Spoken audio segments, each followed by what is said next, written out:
मनीष भालूशाली का मामला था, बीजेपी के नेताओं से उनके संबंध का मामला था। और उस प्रेस कॉन्फ्रेंस में आप लोगों ने मेरे दामाद का सवाल मुझसे पूछा था।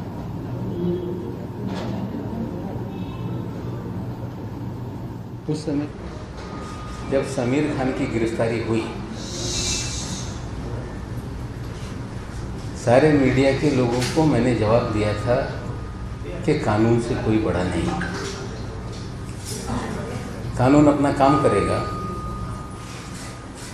और देश की न्याय व्यवस्था में मुझे पूरा विश्वास है। ये बयान उस समय हमने 13 जनवरी को दिया था।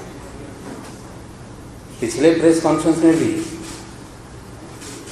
हमने इतना ही कहा था,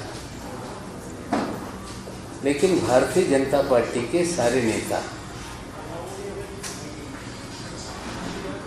एक ही बात कर रहे थे सारे देश के चैनल पर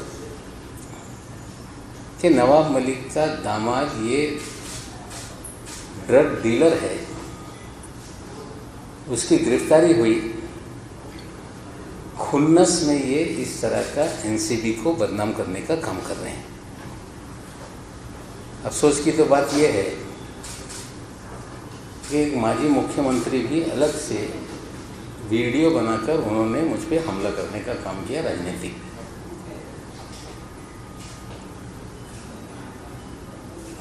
लेकिन 27 तारीख के दिन एनडीपीएस के स्पेशल कोर्ट ने समीर खान और उसके साथ 2 अन्य सह आरोपियों को, करण सजलानी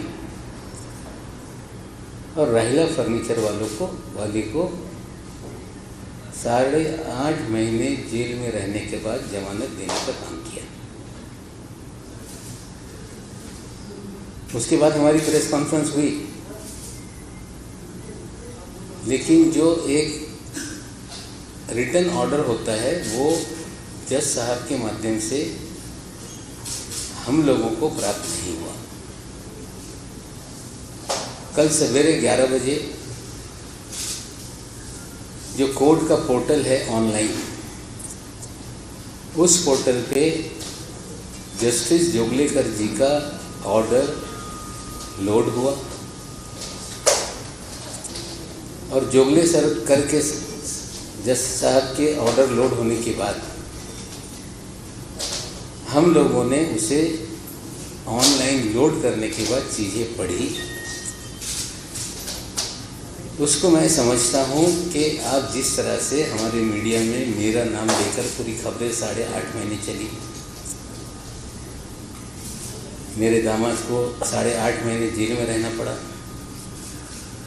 और एक उनकी बीवी जो मेरी बेटी है वो अलग ट्रॉमा में थी,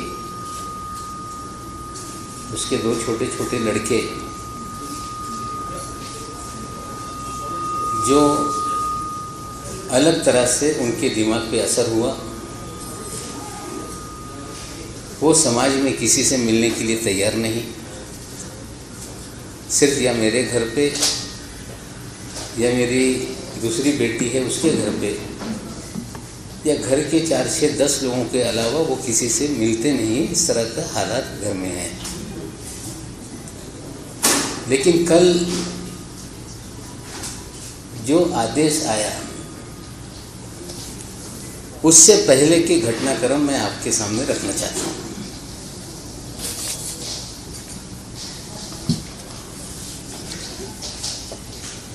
आप सभी साथियों को पता है कि 8 जनवरी 2021 के दिन एनसीबी ने पत्रकारों को बताया कि 2 पार्सल यूनिवर्सल कार्गो से ट्रेस किए गए, जो करण सजलानी ने विजय शर्मा नाम की किसी व्यक्ति को शिलोंग भेजने के लिए बुक किया था।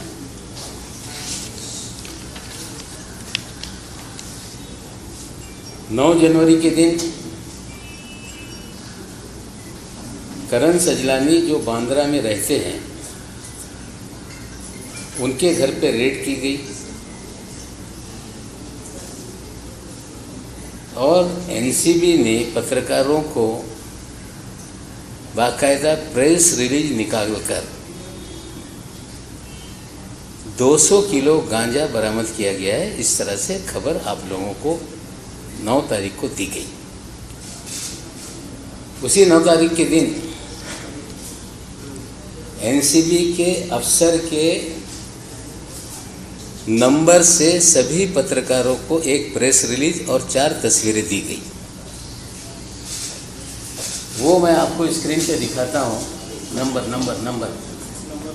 नंबर ये आप देखिए, नंबर है 98201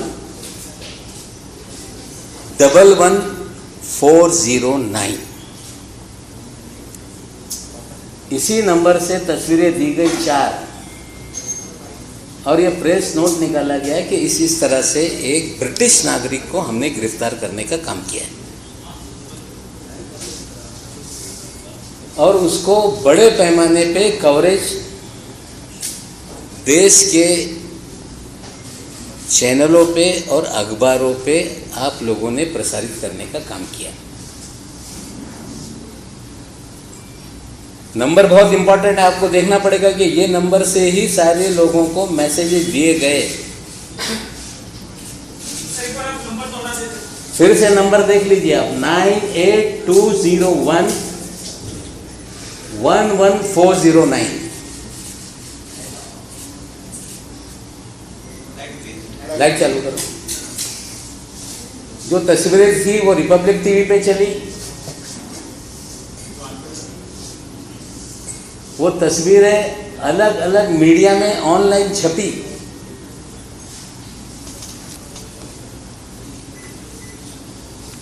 उसके बाद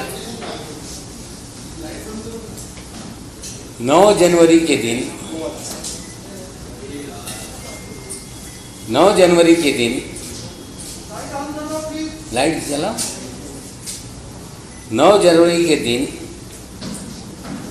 एक लड़की के पास से 7.5 ग्राम गांजा पकड़ा गया। शाइस्ता फर्नीचर वाला का नाम सामने आया। 7.5 ग्राम। और उस महिला को उसी दिन जमानत दे दी गई।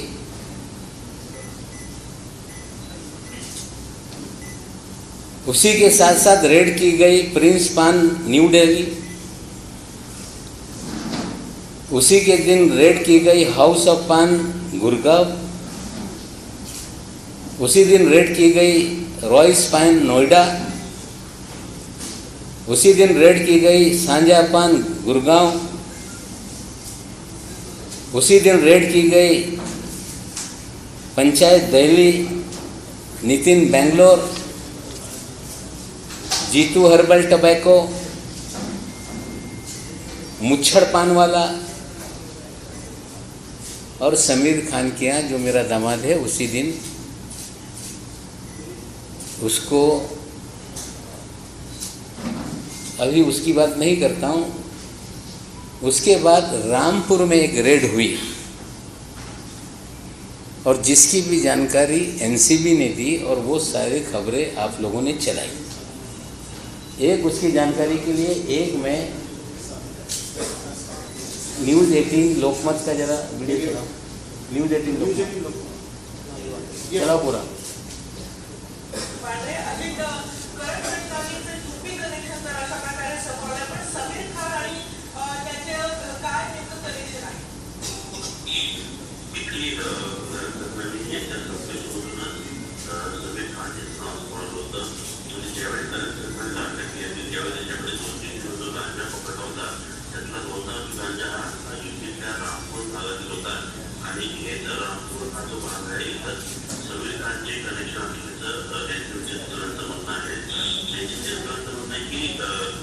इस वक्त प्रेस कॉन्फ्रेंस कर रहे हैं और वो आरोप लगा रहे हैं कि मेरे दामाद को लेकर मुझ पर राजनीतिक हमले किए गए। मेरे दामाद समीर खान को 8.5 महीने जेल में रखा गया।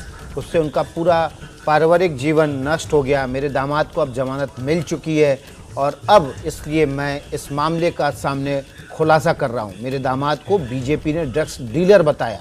तमाम इस आरोप के समर्थन में वे अपने सबूत पेश कर रहे हैं और साथ ही साथ 8 जनवरी 2021 को हुई एक घटना जिसमें एनसीबी ने एक कार्गो के ट्रेस होने की बात कही जो कि शिलोंग भेजा जा रहा था और मुंबई के एक शिजलानी नाम के शख्स ने इसे शिलोंग भेजने के लिए बुक किया था। जब उसके यहाँ रेड की गई तो 200 किलो गांजा मिला और उसके बाद रेड का सिलसिला शुरू हुआ।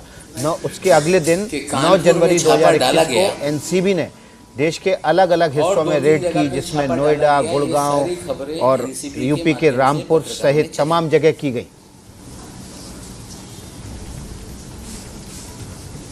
आपकी जानकारी के लिए बताना चाहता हूं कि मेरा दामाद जो बांद्रा में रहता है, 9 तारीख को हमारी एनिवर्सरी थी।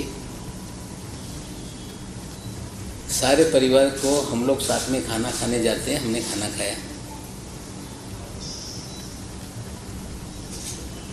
और 13 तारीख के दिन उसके बाद मुझे एक पत्रकार साथी हैं, उनका फ़ोन आया कि सुबह लगभग 9:30 पौने 10 बजे कि आपके दामाद को एनसीबी ने कोई सम्मन किया है क्या, कोई ड्रग के मामले में। मैंने वो कहा कि उसे क्यों सम्मन करेंगे, ऐसा गलत है, अगर कुछ है तो मामला गंभीर हो सकता है।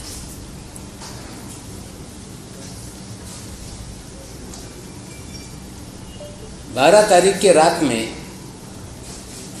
एनसीबी ने सम्मन दिया। जो समीर खान हमारे दामाद हैं, उनकी माता श्री जो बगल के किसी जो बिल्डिंग में रहती हैं यूनियन पार्क के पास, और रात में 10 बजे सम्मन आने के बाद 10:30 बजे हमारे दामाद को मिलता है और 13 तारीख के दिन 10 बजे बुलाया गया और समीर खान 9:45 बजे एनसीबी कार्यालय में पहुंच गए। कार्यालय पहुंचने के साथ सारे कैमरा के लोग उनके स्वागत के लिए खड़े थे। सारे चैनलों पे खबरें चलने लगी कि नवाब मलिक के दामाद को सम्मन और उसकी तस्वीरें सारे चैनलों पे दिखाई जाने लगी। शाम होते होते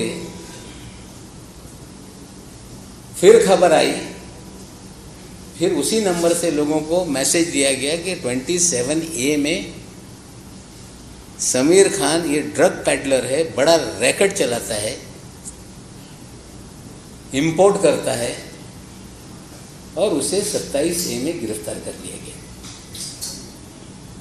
एज यूजुअल हम लोग गए, वहाँ से जेल कस्टडी हो गई। जेल कस्टडी के बाद हमने जमानत याचिका लगाई, याचिका रिजेक्ट हो गई। हाई कोर्ट में गए, हाई कोर्ट में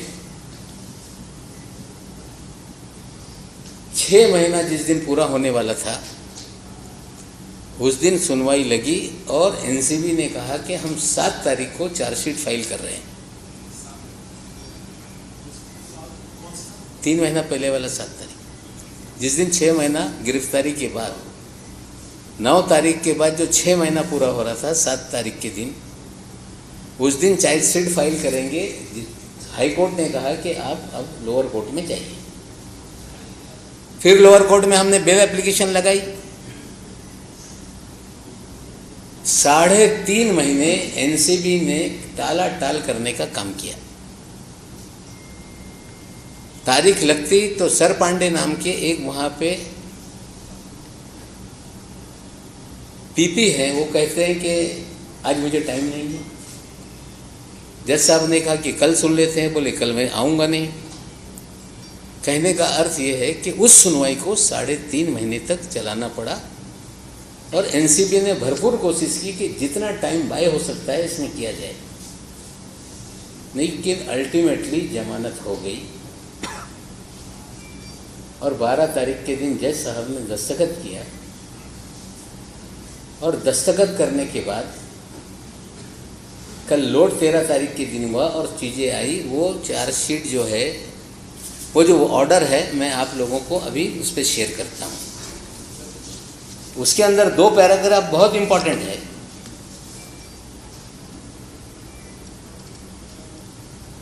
उस पैराग्राफ को आप देखेंगे तो ये जो दावा किया जा रहा था कि ये 200 किलो गांजा है, ये पूरी तरह से कोई 200 किलो गांजा उसमें नहीं मिला। कुल मिला के 7.5 ग्राम शाइस्ता फर्नीचर वाला के पास जो मिला वो मैरिजुआना है। 1 किलो वेजिटेटिव है, इस तरह का पॉजिटिव रिपोर्ट है। मैं वो भी रिपोर्ट भी आप लोगों के सामने सीए रिपोर्ट करूंगा। बाकी सारी चीजें ये हर्बल टबैको है, इस तरह से रिपोर्ट में आया है। मैं सीए रिपोर्ट आपको साझा कर देता हूं। सवाल सबसे पहले ये खड़ा होता है कि इतनी बड़ी एजेंसी है एनसीबी, वो तंबाकू और गांजे में फर्क नहीं कर पाती है। ये बड़ा अचंभव का सवाल है। मेरी जानकारी है कि इस तरह के केसेस में जो भी एजेंसीज काम करती है उनके पास इंस्टेंट टेस्टिंग का एक किट होता है, जिससे टीएचसी केमिकल लेवल देखकर वो तय कर सकते हैं कि ये एनडीपीएस एक्ट में कवर होने वाली कोई पदार्थ है या नहीं। इसका मतलब है कि ये सारी चीज़ें उन्होंने चेक की, गांजा नहीं था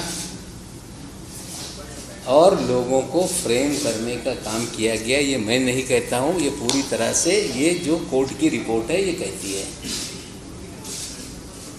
जो धाराएं लगाई गई 27A की वो लागू नहीं होती।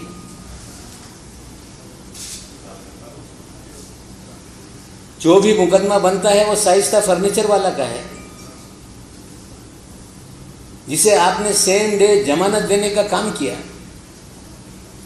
लेकिन ये सारा चीजें चलती रही, फिर भी और भी कहीं से लिंक जोड़ा जाए तो रिया चक्रवर्ती में जो केस था उसमें भी करण सजलानी को इन्वॉल्व कर दिया। शाइस्ता फर्नीचर वाला, राहिला फर्नीचर वाला जो एक्यूज है उसको इन्वॉल्व कर दिया। जो रिया चक्रवर्ती केस में एक आरोपी है उसको इस केस में डाल दिया। टोटली मैलाफाइड इंटेंशन से चीजें की गई है। ये मैं नहीं कह रहा हूं, ये कोर्ट की रिपोर्ट है। मैं आप लोगों के साथ आदरपूर्वक ये भी बताना चाहता हूं कि 14 तारीख के दिन हमारे दामाद बेटी के घर पे सर्च के लिए लोग गए।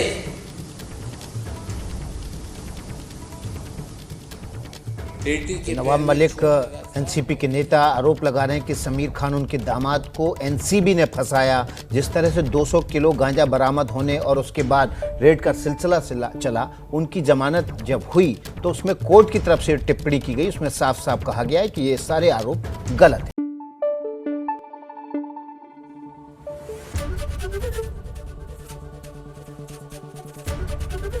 एबीपी न्यूज आपको रखे आगे।